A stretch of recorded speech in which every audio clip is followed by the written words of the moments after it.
Everybody, this is Tom Foster at Foster Web Marketing here with our June 2015 webinar. Very excited to present with my good buddy Jamie and Zach and the lovely Molly. Hi everyone. Who will be doing our social media posting. And Jim is here snapping pictures as usual.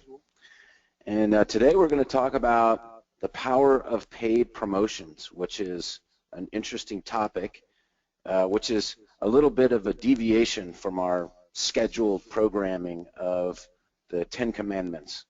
But what we wanted to do was talk about how you promote your content, how you promote what you're doing on the web to get more attention. So that's what we're going to be talking about, the power of paid promotions, how to supplement your other efforts with strategic paid marketing. And I'll just let you know that just some housekeeping items, and if you guys have questions, we're open to all your questions. You can just put them in that little box that says questions in the GoToWebinar control panel.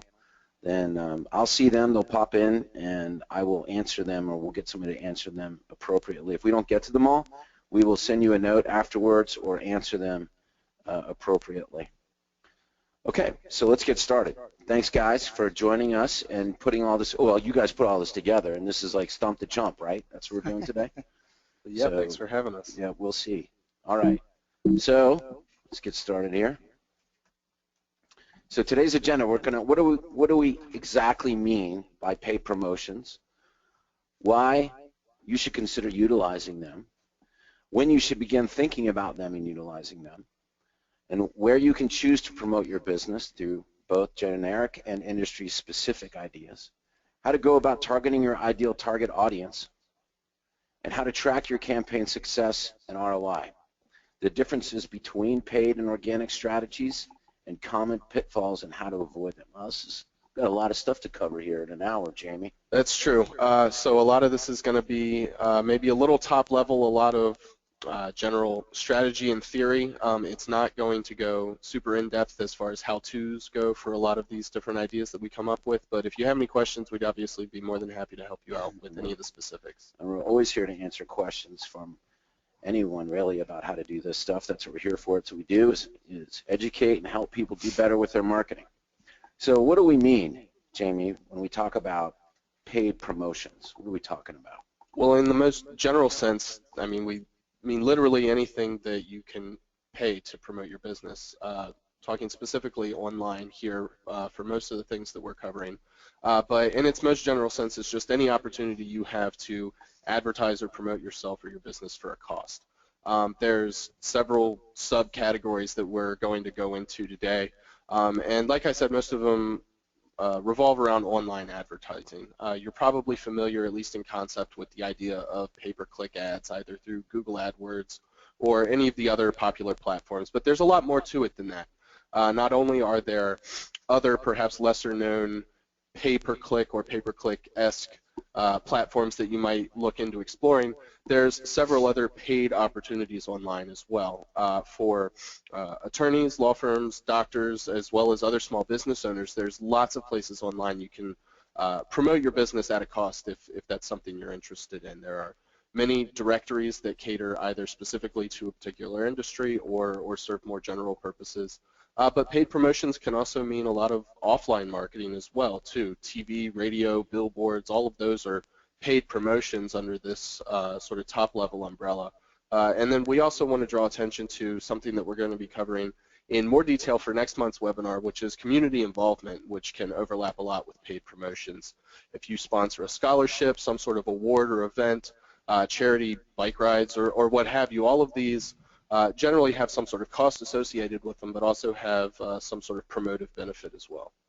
I'm glad you went into that, because most people think, when they think paid advertising, they just go right to Google AdWords. That's the end of the road for them. So it's good that we're going over all these different areas. And AdWords is a great tool, but it's one of the more expensive options when it comes to these paid promotions, and it's also one of the more complex and difficult ones to do correctly. So if you found yourself intimidated in the past by the complexity or cost of AdWords, we're here to clue you into some other cheaper and easier options that you might not be aware of. And most lawyers get ripped off by AdWords, wouldn't you say? Yes. Not necessarily by AdWords, but by not managing it correctly, for sure. Right. I mean, everybody can be, but I mean, it's well known that the most expensive AdWords belong to lawyers out there, and Google and all the stockholders of Google can thank law firms all across the world for making the value of their stock rise quickly. All right, so what businesses should consider paid promotions, Jamie? Well, there's a few important reasons as to why you should be considering paid promotions. Obviously, the learning up front that there's some additional cost associated with it can make it seem less attractive than your traditional sort of SEO-focused organic online presence. The downside of SEO and organic online presence is, however, that it can a lot of times be quite time-consuming and a lengthy process to build up correctly. If you find yourself struggling somewhere on the third or fourth page of Google search results, the idea of just simply buying some additional visibility can become very attractive. So if you're in a position where you need to augment your existing visibility online or offline, paid promotions become attractive. But they're also a great way to point out and draw attention to sort of one-off things you have going on. If you recently expanded your business, opened a new office in a new city, a paid promotion could be a great way to draw attention to that. If you start some sort of new service, either some new legal or medical practice area or some other aspect of your business as it grows, the paid opportunities can be great ways to make an immediate impact in your online visibility. They also come with the additional benefits of being pretty simplistic and straightforward. You're paying for the visibility. There's no wrangling with keywords and playing the sort of cat and mouse game that can come across in traditional organic search results so much. And you also have the ability to very narrowly focus in on your ideal audience for any particular ad that you're considering. Well, that's good. That's true, and that allows you to do something quicker, right? I mean, instead of like waiting, you have to be patient when it comes to organic and building that foundation. It's much like building a house. It takes time to build it to your specifications, or you can just go rent an apartment and be in there tomorrow, basically. The benefits of the paid promotions are more or less immediate. You could start a campaign today and have ads running before the end of the day or by tomorrow morning. And there's pros and cons to that, and that comes with a cost. It does. And if you walk away from it, you walk away from it. There's no building. There's no foundation there.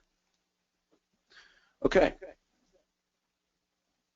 So also, I think that we're having a little bit of echo here. We've done our best to resolve that, so my apologies to everybody. We're dealing with some technical issue. We hope that that will resolve itself by the tech gods of the world.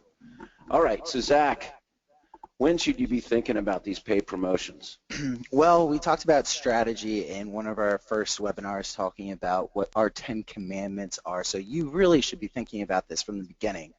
What's your vision? Where are you trying to get to? What are your goals, and how are you going to get there? This is one of those how are you going to get there parts. So if you are going to add a new practice area, this would be a great time to use paid promotions, because it's going to be a little while before you can build that organic visibility, and it's a great way to dive into a new service area that you might not have been in before. So you really want to focus on it from the beginning, but as new things come up, you're going to have to readjust your strategy and your goals, and often this may be a great way to kind of take a new path and do more with your business. And they're here to supplement the non-paid efforts. I want to really point that out. You really shouldn't base all of your marketing on this paid advertising, because once you stop paying for it, it's completely gone. Where if you are continually building up your website, making a really great educational resource, and building authority over time, your organic visibility is a lot stronger, especially if you did it the right way. But this is more quick get-rich-quick schemes, and not the work hard your whole life and get to the point where you can finally retire kind of thing. So both have their advantages, but to have a really great marketing plan, you really want to implement all these different channels and really take advantage of them.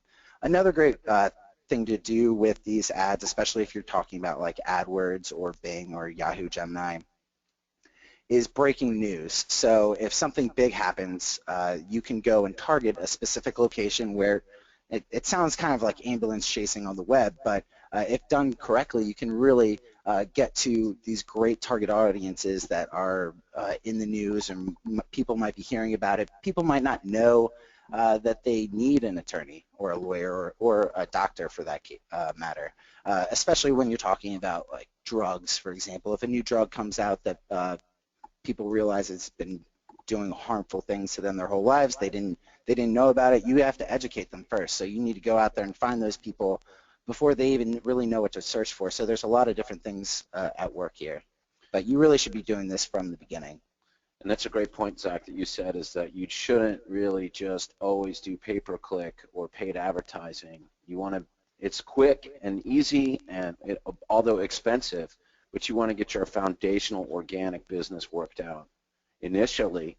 And you can also use your paid advertising to help build that up, to help get user interaction there, to help get people reading it. And yeah, I mean, you could consider it ambulance chasing, but you can also consider it a public service announcement where you're letting people know. They might not know about a certain drug that's causing problems. They might not know about, you know, a particular area that causes accidents, or a bridge that's gone out or something like that. So I wouldn't think about it unless you are coming across like an ambulance chaser. You want to have some respect. You want to do it in the right way. And that's all in just the nuance of how you of your narrative. Yeah, and those ads, it really can make a big difference in how you're displaying yourself, both in AdWords, Facebook, Bing ads, YouTube ads. It really can change people's perspective. It could be the same message, but said in a slightly different way. You can really come across in the wrong way or the best possible way. So you really got to make sure that you are testing these things and making sure that you are getting others' opinions, because you sitting there trying to do this, you have one idea of what's going to work, but once it gets into the real world, things can certainly change. And that's advertising, and that's marketing in general. I mean, like, no matter what, somebody's going to you're going to have a bunch of people like it, and you're going to have people hate it, and that's just the way it goes in marketing and advertising when you put yourself out there like that. So, you know, whatever you're comfortable in doing, but know that you will get some feedback, positive and negative, either way. So where should you consider promoting your business? Yeah, so that really depends on what your goals and your strategy are. So if you are just going out there to try to get a high volume of cases, or if you're just trying to get the best ones, there's going to be different ways to do that. If you're just trying to get the best cases, you really want to get targeted and look at what people are searching for that would be your perfect clients, and really get targeted to them. If you're just looking to get every single car accident case in your local area, you can be a lot more broad. Or if you want to educate people about a certain new drug on the market that's been causing harm, you can do Facebook ads that are targeting people with a specific interest that has to do with whatever that drug may be. And you want to make sure who you are targeting in these various channels. So AdWords is more of a you're targeting what people are searching for and what area they're in, and with Facebook you can target a little bit more specifically to what type of demographic they are, male, female, what their interests are, what their jobs may be. And some options are going to be a lot more cost effective. So if you want to make your dollar really stretch, I would probably focus on having a really complex retargeting campaign. If you have a ton of money, I'd really probably go for the AdWords, because you can get really targeted and know what's working, what's not working, and adjust from there. So it really depends if you're trying to get that big net, try to get as many cases as possible, or are you really trying to get targeted. Certain industry-specific websites, you can have a promoted profile in just a certain practice area. You may do maritime law, but you don't want to promote it like you want to your car accident practice area. So keep that in mind as well. You don't have to advertise for everything. You can get targeted to what your real bread and butter is, and let other channels bring those other practice areas. So you could do really well organically for car accidents, but you don't have that visibility for truck accidents, let's say. For whatever reason, you're not relevant, so you can get really targeted there. I think it's important to point out, too, that these different types of paid strategies aren't mutually exclusive either. If you want to go very wide and be trying to get, for your example, Zach, is every car accident case in your state, you can do that through a some sort of paid campaign through AdWords probably, but you can also at the same time concurrently be running other more specific, more highly targeted campaigns as well too. So it all ties into how we started this webinar series, which is having goals and a strategy planned from the beginning. If you think about these things beforehand, the pieces are all going to fall into place down the line. Yeah, I'm glad you said that, because the most important thing is your goals and identifying your perfect client. You know, we take all of our clients to identify your perfect client exercise, and we do this ourselves. Every Monday we have a marketing meeting. Zach and I and Molly and others in the company get together and we talk about who are we attracting to us. Are they the kinds of clients that we want? Are they the kinds of law firms and doctors and whoever that we're going to actually want here and sign up? Or is our net being cast too wide and we're just bringing in a lot of stuff that we have to filter through? You know, just like your business is probably very targeted, you want to make sure that that's exactly who you're attracting, and the only way to do that is through measurement. So that's the other piece of it too, is that while you are doing whatever you're doing, AdWords, Facebook ads, whatever, you need to make sure that the right people are coming in that funnel, right, Zach? And we spend a lot of time doing that. It's a hard exercise, but it's worth it, because every one of those leads, there's a cost of acquisition. And whether you think about it that way or not, you need to be thinking about it, and that's part of what we're talking about here, is what is your cost of acquisition of that lead? I had a conversation with a client, a longtime client, I won't mention his name here, but just the other week about his frustration in dealing with the chat service, about getting credits for chats that he was getting from places that he would not service, like Alaska or other country, or, you know, other states. That this particular gentleman is in Florida, and he was getting chats from all over the country. And I said, well, that's not the chat's problem. That's your content out there. You're putting content out there that is national. It's not targeted. And so that's where you have to consider, what are your goals, where do you want your audience come from, and then you figure out your budget. And just like you said, Jamie, if you want car accidents all over the planet, you better have a big budget for that. I mean, like, you know, you're going to be competing with some big dog firms out there. I mean, and some of our biggest clients are spending, you know, $20,000, $30,000 a month. 60,000 on pay-per-click alone, because they're trying to capture, and that's not national, right? Yeah, that's one city. Yes. So consider that. And we're trying to tell you more effective ways that you can utilize pay-per-click. And, you know, Zach, you and I work on pay-per-click for Foster all the time. And we just stopped doing it. Like, we'll test some stuff, and then we'll see, okay, well, it's not really worth it, right?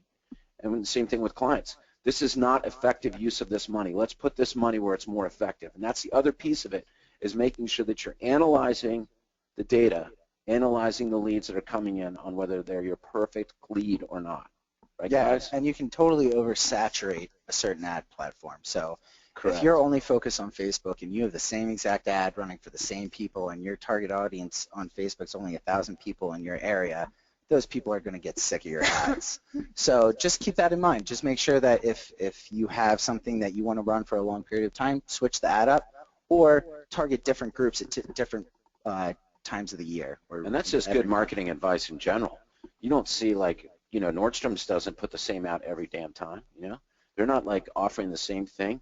They have changes in themes. They have changes in, you know, summer sale, fall sale, right? I mean, your audience doesn't even see the ads after a certain point. Right. I mean, they see them, but they don't see them. Right.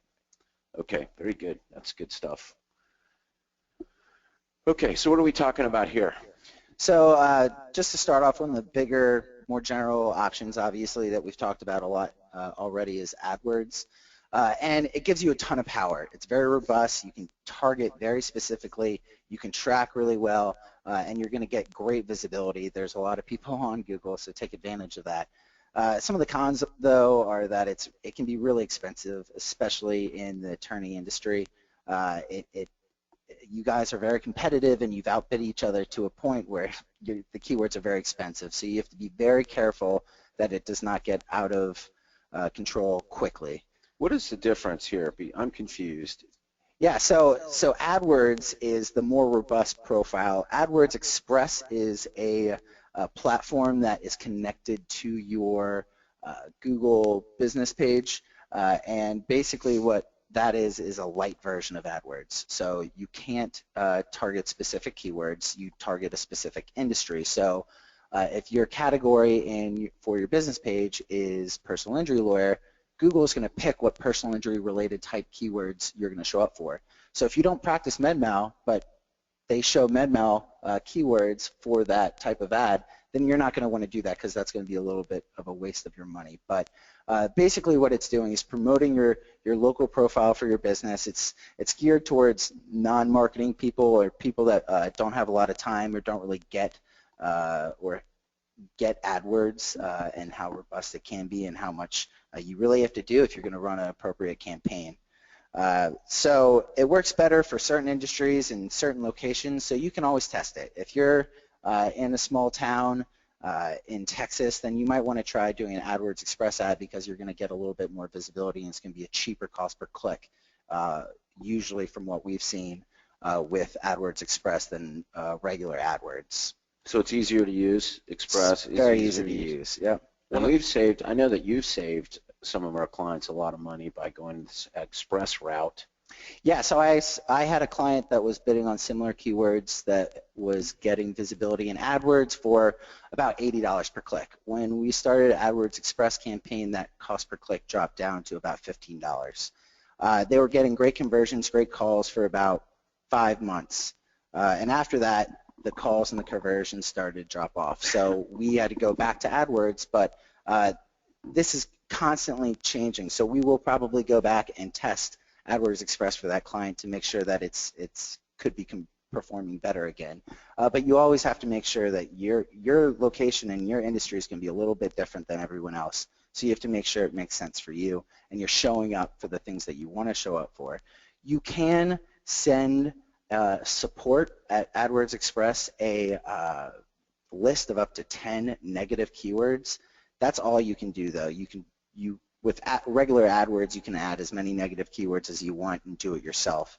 AdWords Express is that light version, so you only get that 10 or so keywords that you can add as a negative for yourself.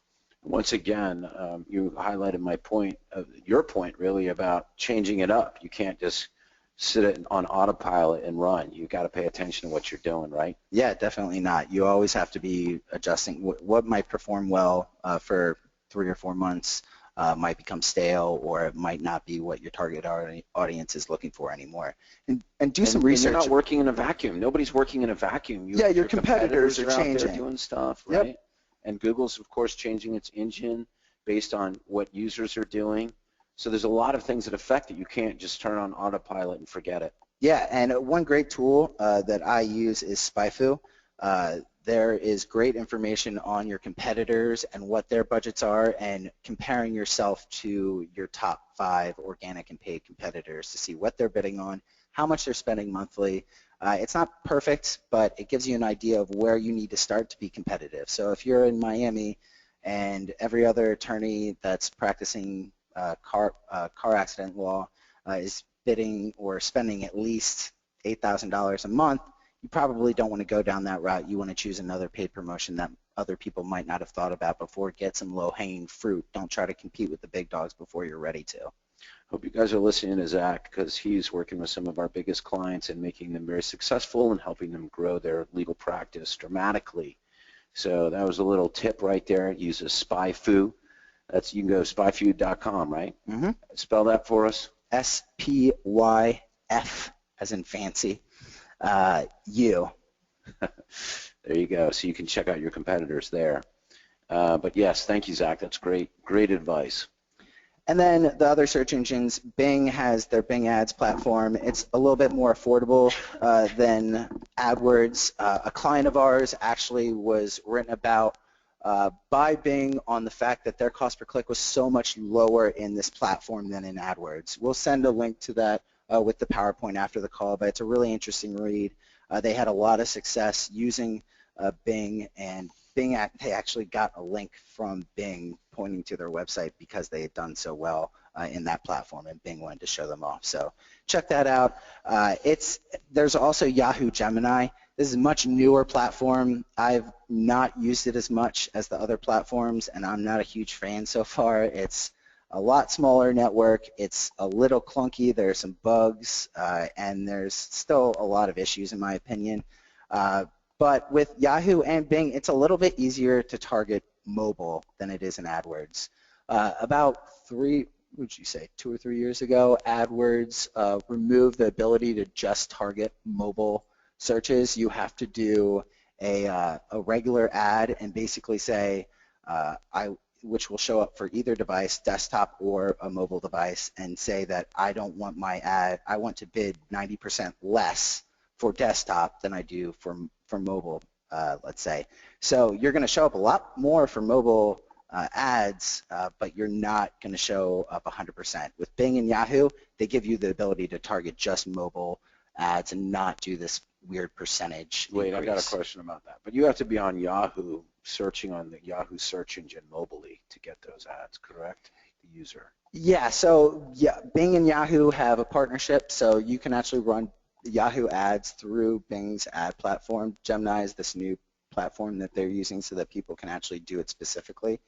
But yeah, it's not going to show up in Google. It's not showing up in Google. Yeah. Okay, right. So, but this is a great a thing that a lot of people who are really smart do. So I could spend $5,000 in AdWords and get this little bit of traffic or these few calls.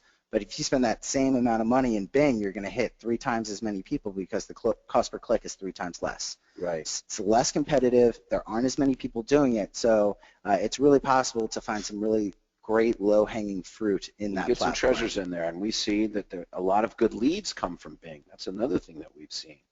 Bing's market share grows every year, too. I mean, Google's still on top, but Bing chips away at them each and every year. Keeps them honest. One other interesting thing that you sort of mentioned with Yahoo Gemini specifically is that it's what they call native advertising, and Zach's concerns about it being a very young platform that still has some, I think, growing pains to go through is absolutely true.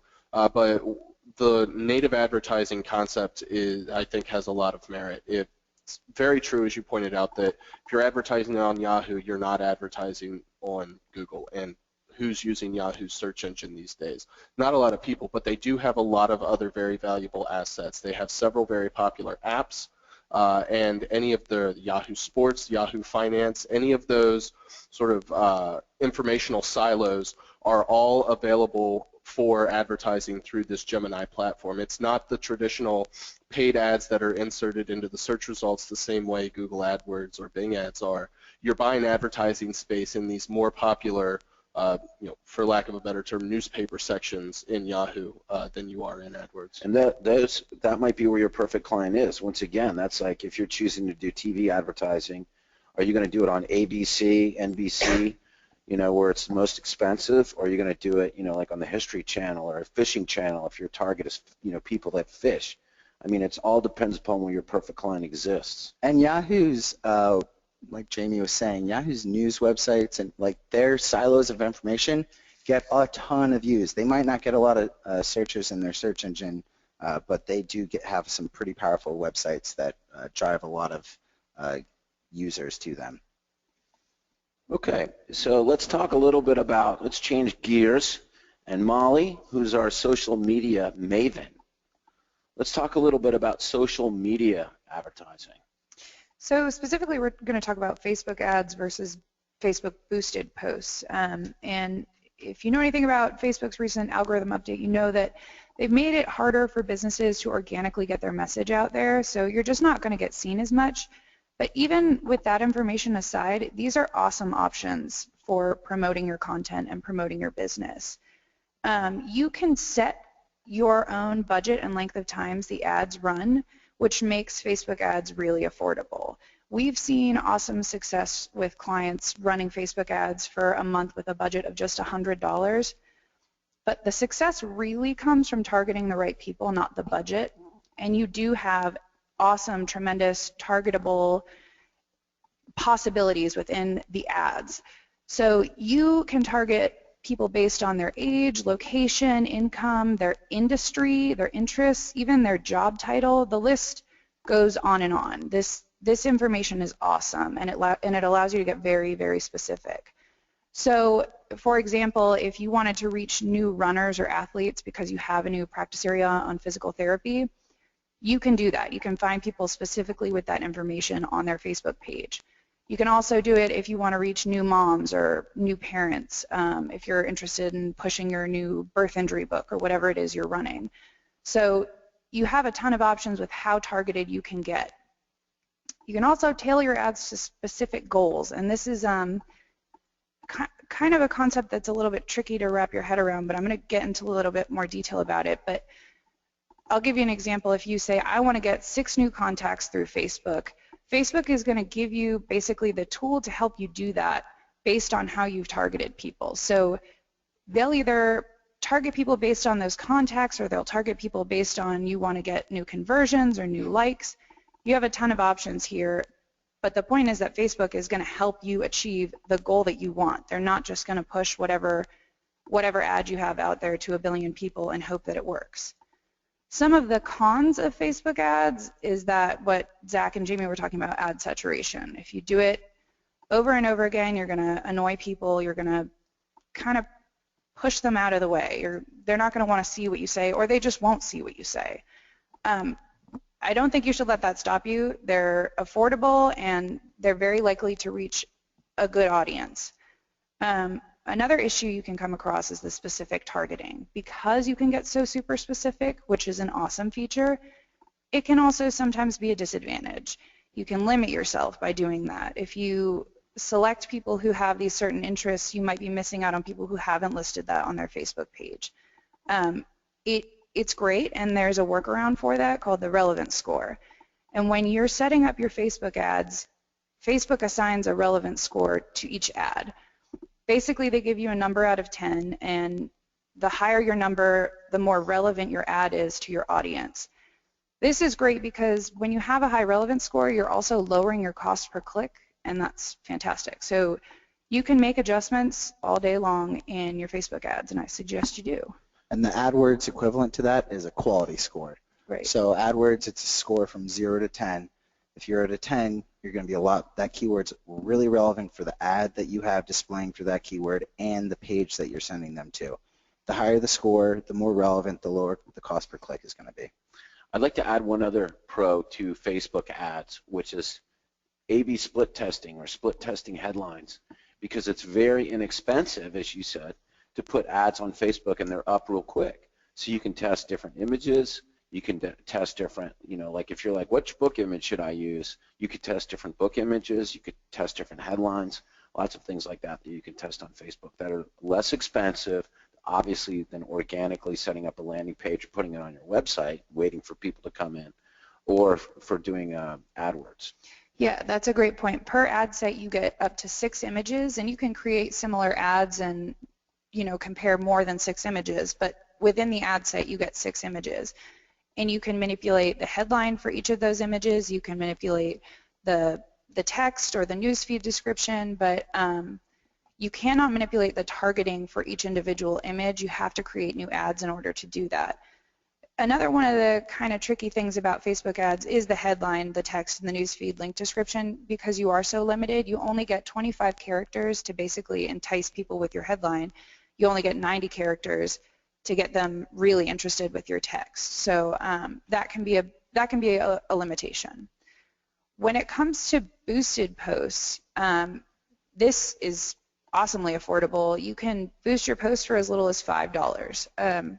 What is that? Is that when that's just like a regular post that I put out there, and right. I see it's getting some traction and Right. So if I have an awesome piece of content and I've posted it to my Facebook business page, and I see that it's getting really good reach or it's getting a lot of likes and good engagement, I can boost it basically to put it in front of more people for more engagement, more reach. It's really good for getting new traffic. Targeting is limited with boosting your posts. Where you have this huge range of options with Facebook ads, you can only include location, age, gender, and 10 interests when you boost a post. And you don't get to change the images, you don't get to try new text or headlines. You have what you have, and once you boost it, it's out there unless you go ahead and delete it. A lot of times we're surprised. Wow, look at that. That worked, right? Let's boost that. And it's a cool option. Yeah. It's a neat little option. And inexpensive. Because you can say whatever you want, because you are just putting a post up there and then boosting it, you have more opportunity to share your voice and be natural about it. It's not a 25 character limit. This is what I'm trying to say. Pay attention to me. It's a very natural, this is a statement I'm making and would make regardless of the fact that I'm boosting it. You also have the opportunity to build your brand with established followers, and this is awesome because you can reach your current followers and their friends when you boost a post, which puts you right in those people's faces. You're like, hey, remember me? You came and liked my page, and here's something else awesome I have to say. So you kind of just reiterate that idea that we're here, we're awesome, you guys like us, don't forget about us, and you're giving them good information. Some of the cons here is that reach is scaled by budget. So the bigger your budget, the greater your reach, and obviously the lower your budget, the lower your reach. It's just something to think about. It doesn't mean you shouldn't boost a post. It just means the more money you have to spend, the better it's going to be. If you're targeting your current audience, you can get limited. If you only have 20 Facebook likes, the maximum amount of people who are going to see that post is 20 people if you're targeting that way. If that's the case, just target people outside of your current audience, and that's a relatively easy workaround for that situation. And this is really important with over the last year and a half or so, Facebook has really pulled back the reach, the organic reach of posts by businesses, mainly because they want to get money out of businesses, but also because businesses just spammed news feeds. So they are making you pay for it now to make sure that what you're posting is quality, because your organic posts are just not going to get the visibility they once did. You have to be really unique. There has to be a lot of traction really quickly for them to get really great organic visibility. This is a great way to supplement that now that Facebook took a lot of that reach away from us. We broke another toy, right, Jamie? Mm-hmm. You're not even reaching your entire audience, your entire like base. Yeah, you could have 5,000 likes and reach 10 people with an organic post from a business page now. Yeah, part of it is having your toys taken away from you, but I think the spam factor is really what brought it on initially. Okay, so tell me, Molly, why I would do ads and why I would do posts. So when it comes to Facebook ads, you have a lot more controls. From the targeting to the images to the reporting, that stuff we kind of touched on, you can really get your message in front of the right audience, not just an audience, but the right audience. So kind of getting back to those goals that I had mentioned earlier, Facebook offers a number of options, but the three that I found most effective are the ones that I had touched on: conversions, likes, and traffic. When it comes to conversions, you have great options. If you've got a new book or a new report, you can get a tracking pixel from Facebook that essentially allows you to put that ad out there and then see exactly who came from Facebook to download that book. So you have a perfect example of how to measure your ROI, that Facebook just does it for you. That's a great option. It can be difficult for lawyers and doctors. I have found that people aren't necessarily interested in finding out about hospital falls through Facebook. But if you do reach some of the right people, you can get some good traction from that. It's just you got to target the right audience and keep checking that relevance score, keep making updates as necessary. When it comes to getting likes, some people shy away from that. They kind of see it as like click farms. They don't understand that you're getting real legitimate people who would actually be interested in your services. So you're not just getting a bunch of likes, you're getting a bunch of people who are more likely to see your posts organically. You have a really cool feature to do this in Facebook. It's called a lookalike audience, and you can create a lookalike audience that basically mimics all the people who already like your page. Facebook will go out and find people with similar interests, similar job titles, similar things that they've included in their profile and their information, and they'll target those similarly minded people. So it's a really great option to get your content in front of more eyes and help to brand your business. With traffic, you can promote just a specific page or piece of content on your website with more traffic. And like I think it was Jamie mentioned earlier, this is great for your new practice area or your new big announcement because it's going to increase the authority in that search engines see for that page, and you're going to show off that new content. You can really get some good SEO juice from this, and again, make adjustments. I just want to reiterate that over and over again. You can't make enough adjustments unless you have a 10 out of 10 relevance score, which is. But once again, like to your next point, you got to get reports. You want to know what you're doing out there. You can't just, put it on autopilot, right? I mean, you look at our stuff and our client stuff every day. It is a job in and of itself. It is. And the reporting from Facebook, it gives you very detailed information. So you can find out where your traffic is coming from, who you're reaching, the kind of people you're reaching, what actions they're taking. And I mean, it really gives you limitless information. It's more than I think I could ever use, but it's awesome to have it. Yeah. But we still get the question, should I be doing social media? And we're like, what? I mean, of course you should be doing social media. How you do it is important, but we still have a lot of attorneys and a lot of professionals, doctors that are afraid for whatever reason to use social media, but that's silly because that's where their clients are hiding. That's where their clients are looking for them. And it's not necessarily directly, but it's through their friends, through their pages. They're going to find you anyway, especially if you're referred by somebody, they're going to look for you on Facebook anyway. So you might as well have a good presence there and participate. Absolutely.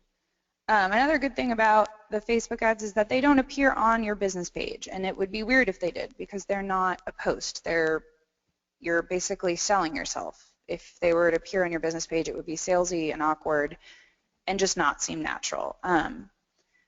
When it comes to boosted posts, boosting is far and away the easier option. Like Zach was saying about AdWords Express, it's just quick and dirty, and you get that rundown immediately. You get traffic to your website, or whatever your goal is, you can meet it very quickly. I love the boosted posts. I do too. Molly, you do all our ads and all that stuff, but because I get on there and I'm like, hey man, we're getting some attention, because it tells you people that are interested in it, and it's easy for me as the owner, the business owner, just to say boost this thing, and you can put in pretty much however much you want to spend on it, but like in $10 increments or whatever, just boost this post, let's see what happens. And when we go back and we have our meetings and we look at our analytics of where traffic is coming from, we always go over, wow, look at all that page got a lot of attention through social media, through this boost. Now, one thing that's for sure is that we're not necessarily able to state directly, we got these clients or sign these clients up because of this boost, but that's not what really this is about, right? This is more about branding yourself and getting your name and more recognition. Right, exactly. This is for the general goals, which is the next bullet point here. You don't want to, that's what ads are for. That's where you're going to get conversions from with boosting a post. Your general goal should be something like, oh, I want people to see this awesome piece of content, or I want people to celebrate this award that we received. It should be the kind of stuff that most people could find helpful or interesting. Don't get specific with this, or you're gonna, don't get specific with this or you're not gonna meet your goal. You wanna brand your business, you wanna use a boosted post to get more traffic to your website, and boosted posts offer good reporting, but they don't have nearly the level of reporting that Facebook ads do. But these posts are visible on your business page, and that's a great thing because they're natural, they're normal, and they're what you would have posted in the first place. Cool. Thank you, Molly. So that's social media stuff. Now let's move on to one of my favorites. It's like a secret weapon. Not a lot of people do it, which is retargeting. Jamie, what is retargeting exactly? Retargeting is exactly what it sounds like. You're targeting, again, somebody who's already been to your site. So we can install some code when you create this ad campaign that keeps track of all the people who come to your site throughout the course of a day or a week or whatever.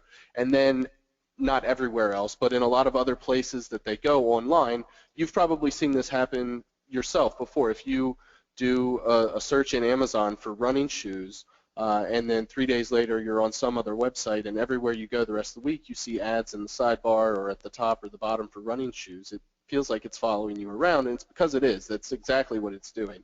And that's because of that website is participating in the display ad network. Correct. There's a pretty tremendous network of sites that participate and have agreed to dedicate some space on their website to these ads. But it can be a great way to reach out to people who are already well-qualified visitors to your site. They've been to your site before and have expressed at least a general interest in what you have to say in the first place. And you want to make sure you're doing everything you can to capture as many of those visitors as you're able to. The cons specifically with retargeting for particularly lawyers and doctors is Google has in the past shut down certain retargeting campaigns because you can very easily run the risk of crossing legal boundaries with personally identifiable information. There was a lawsuit in Canada where somebody who was doing a search for some sensitive medical issues on a public or a shared computer, had a lot of otherwise private information embedded on that computer when those ads began following them around.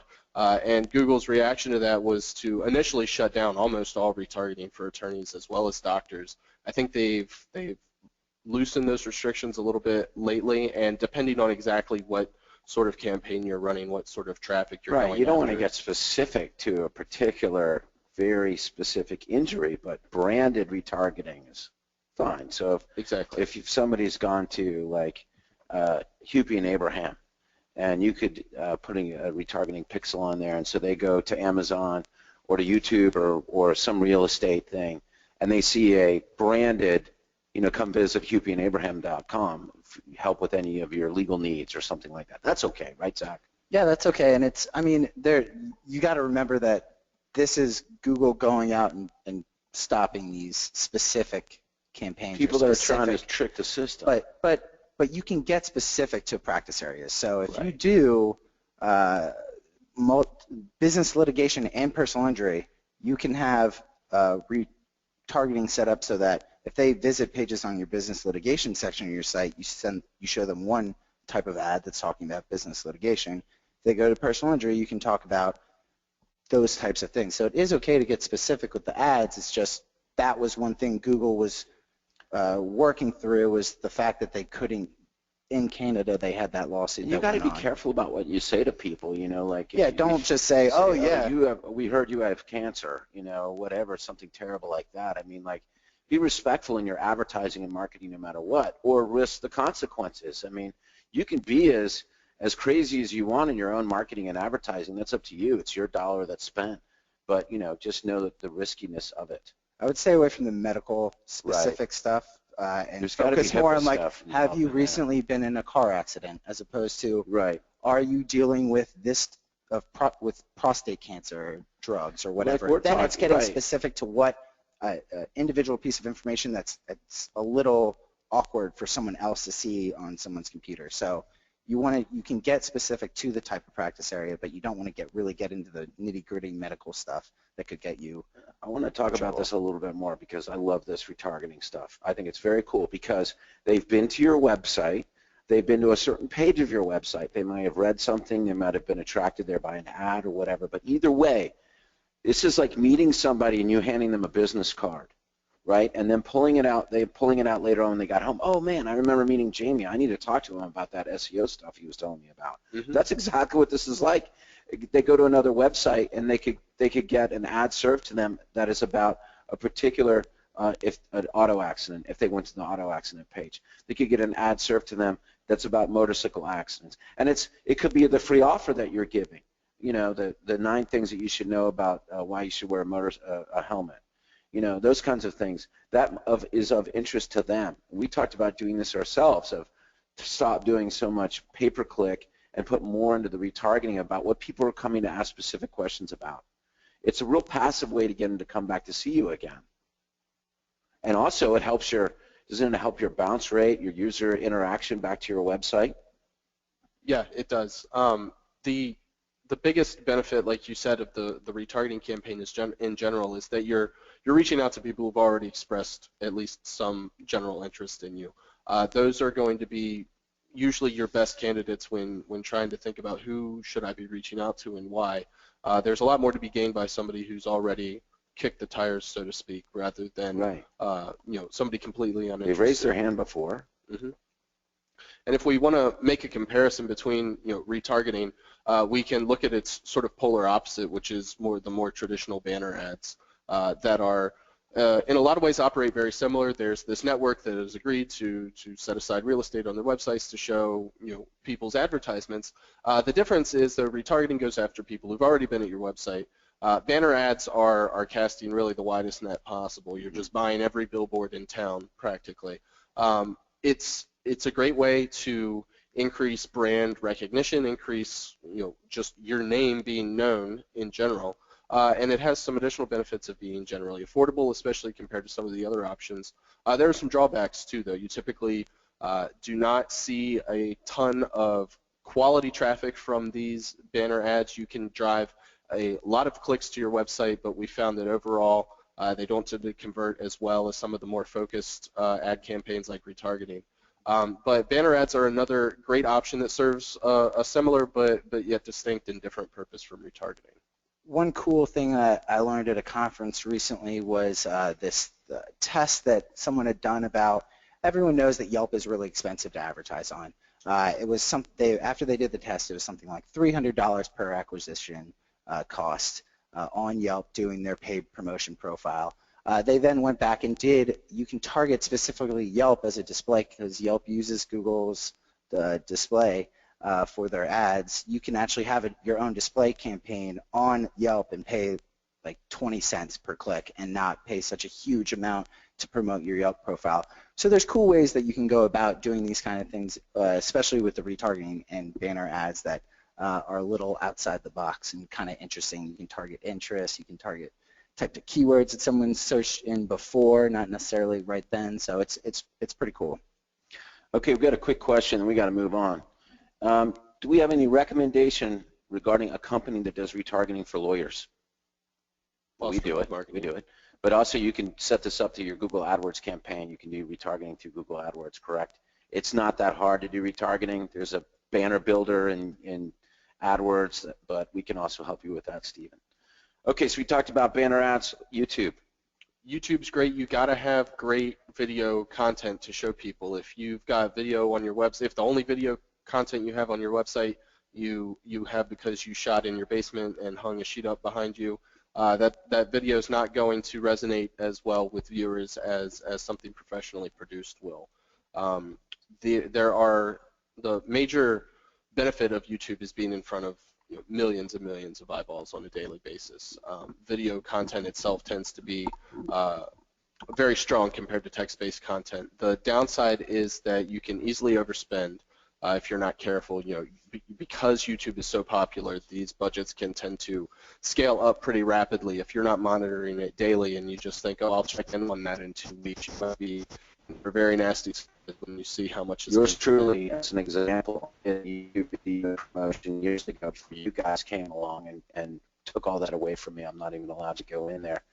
And I set something up and walked away from it, and months later I looked at how much I had spent. It was over $12,000, and I could not think of anything that I got for it. So yes, you've got to have somebody monitoring this stuff.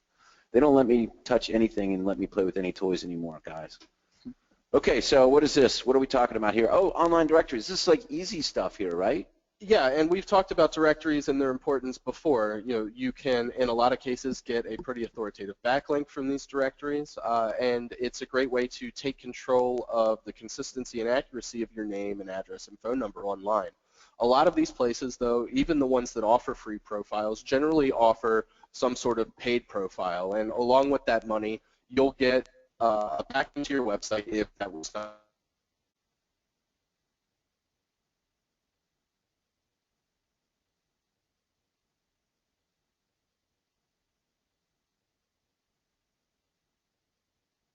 you're seeking, whatever the case may be. It's going to vary a little bit. But the main takeaway here is that most of these are pretty affordable, especially compared to some of the other monthly costs associated with AdWords. We talked about how cheap Facebook is, but even that's $100 a month. You're looking at these, a couple $100s a year. as far as the cost associated with these premium profiles. We recommend this to all our clients coming in, and this is a yearly thing. Once again, it's not a set up one time and walk away. I mean, well, I guess this Ezillion is, but you've got to do this every year. And like the Better Business Bureau, what is that like? Usually like $700 a year, and you've got to like stay on top of this. It varies a little bit, but yeah. It's a double bang, right? I mean, you get a banner usually. Both are important and both are effective. Yes. All right. So what are we talking? Oh, here we go. Everybody knows about Avo. So what are we doing here? What do we do here, Jamie? So those other directories were generic, non-industry specific. They have legal or medical categories, certainly, but these cater exclusively to attorneys. Most of them are very popular. You've probably even seen Avo's TV ads. They're that popular. They're catering directly to the layperson here, and if somebody finds themselves needing an attorney, those Avo commercials are pretty catchy and memorable. People are going to be using Avo in particular at an increased rate than what we've seen in the past couple of years, would be my prediction. But all of them are more or less equally authoritative online. They all rank extremely well, outranking individual attorneys and practices for a vast majority of more popular search terms. So if you're not going to be able to outrank these major directories, the next best thing is to be on them themselves. You should have already, if you've been following along with us all year, claimed these profiles, make sure that they're fully fleshed out, well optimized, but these also offer the same sort of premium level membership that the more generic directories do. And they're working on it themselves to get ranked for those particular keywords that you are too, so it's a great way to get over there and work on your own stuff. Yeah, you're really piggybacking. Another good one is lawyers.com. You search for the keywords you want to show up for, and lawyers.com shows up, and some attorney has a promoted profile. They're the first ones on that list. I guarantee you they're getting a ton of cases from that. Yeah. And let's not forget our doctor friends. What about these? So the field's a little more sparse for the medical profession than it is the legal profession. Doctor.com and healthgrades.com are two of the most authoritative online directories for medical professionals of pretty much any type. And they also offer these same premium listings that you can get. The doctors, aside from these two, are probably best served taking full advantage of the more industry generic directories that we talked about a few slides ago.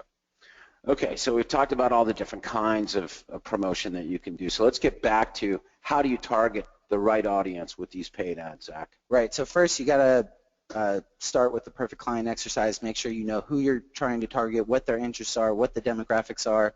If it's someone that doesn't know what they don't know already, if they don't know that they have a case or you're trying to inform them, Facebook's a great way to target specific demographics. If they do know what happened to them, if they're in a car accident, they're looking for a car accident lawyer.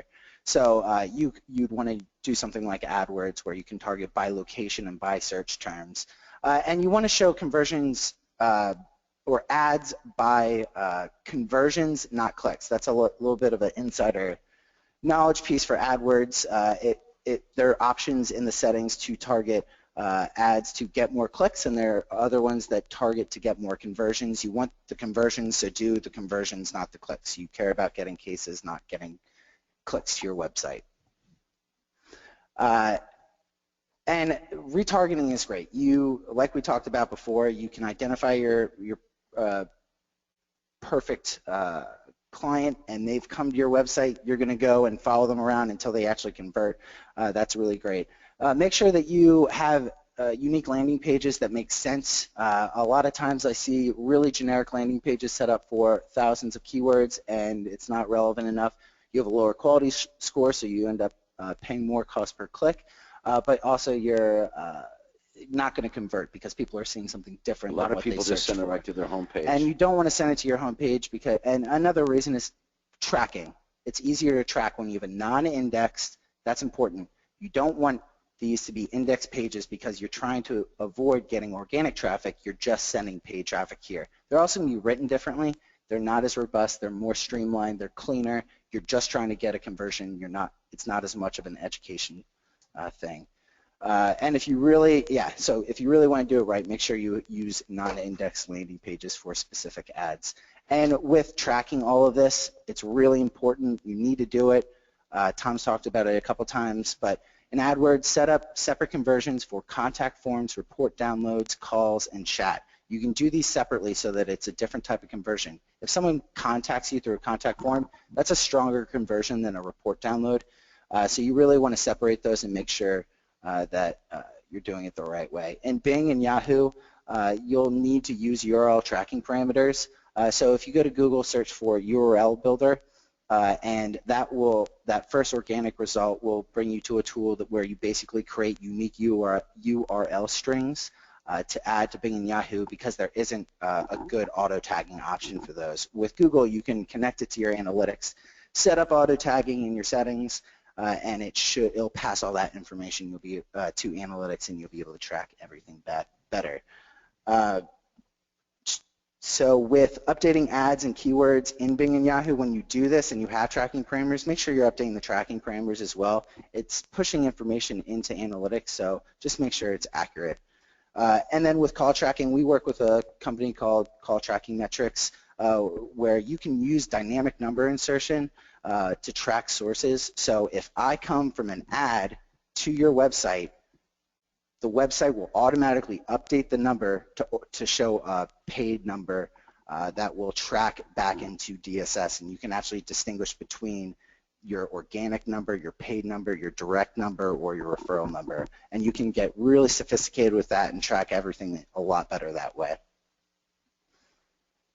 And also using call tracking for Google Ads when people call directly from the SERP.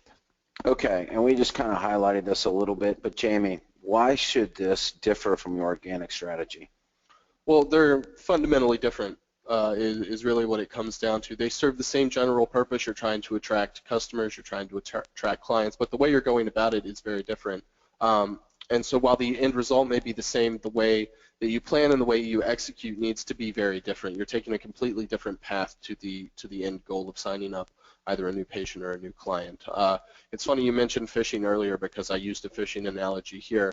But I think these two pictures illustrate it pretty clearly. Your organic strategy is casting not as wide a net as possible, but you're attracting a pretty specific set of people for any particular case type or any particular medical type of patient. With the biggest advantage of paid advertising of any kind is the ability to laser focus in on something even more specific than just that subset of people.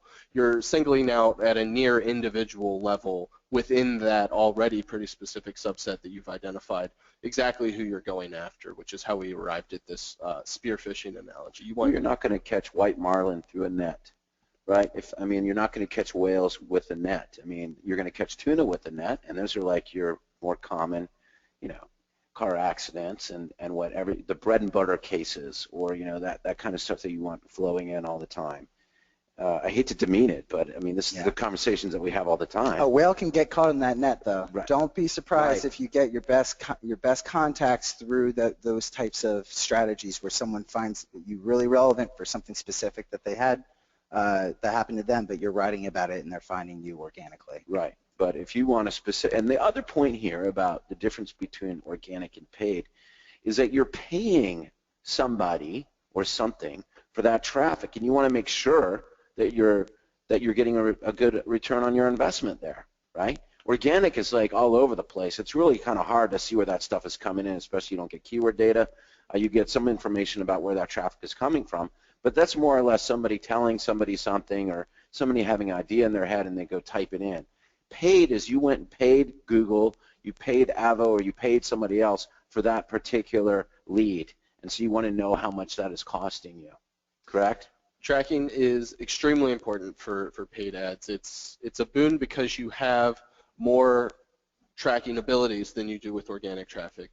Anybody who's been doing this for several years may remember when you had access to almost all of your organic keywords through Google Analytics, and how much that's changed over the past 3 years or so. You still get access to that very granular keyword level data through most of these paid platforms, some more than others. But because it's accessible, it makes making good use of it all that more important. It's otherwise just a wasted resource and opportunity. And I did write a blog post on setting up goals in analytics that will send with the PowerPoint and all that information. But basically, you want to set up each type of conversion goal in analytics: a contact, report download, chat, calls, if you're using call tracking metrics, if someone calls a specific number, we can have it set up so it pushes that information into analytics with these other goals, and you can track it. So you can see what piece of content might have driven a call, which was really hard to track before.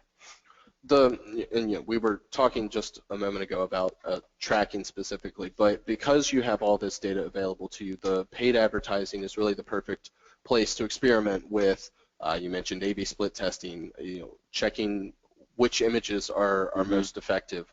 And you can, even within the sort of larger umbrella of paid advertising, we mentioned this a little bit earlier too, but choose the more affordable platforms within the paid advertising group and use them as your real sort of sandboxes. Really play around in Facebook because it's so affordable, and then apply the lessons learned to the larger, more expensive networks.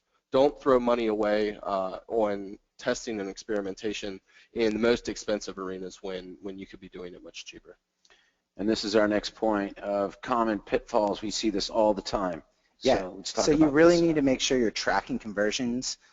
One thing that I'd like to, little tidbit, in AdWords, if you're tracking conversions, make sure you're not tracking all conversions and you're tracking unique conversions instead, because you can have multiple conversions through one person and then you're going to think you're doing a lot better than you actually are. So keep that in mind if you're using AdWords in that way. But a lot of times you see tracking set up improperly. Make sure that you test conversions for AdWords and for any other platform when you're doing this kind of thing, when you set it up, to make sure that it actually is working the way it should be working.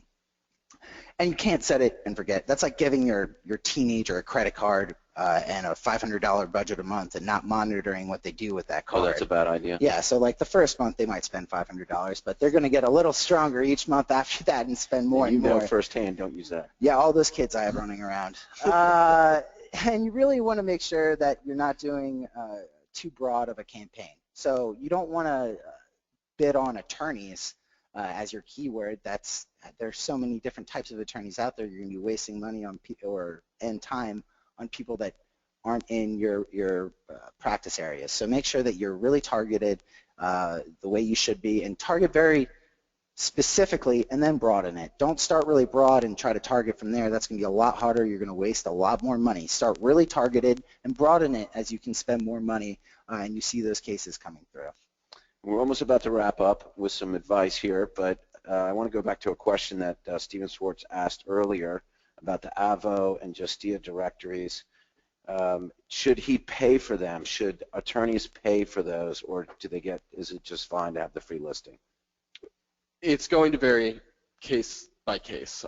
We get asked this by our clients almost on a monthly basis, and I tell anyone who asks me that I've had several clients who have used the paid directories in the past and loved them, best money they have ever spent.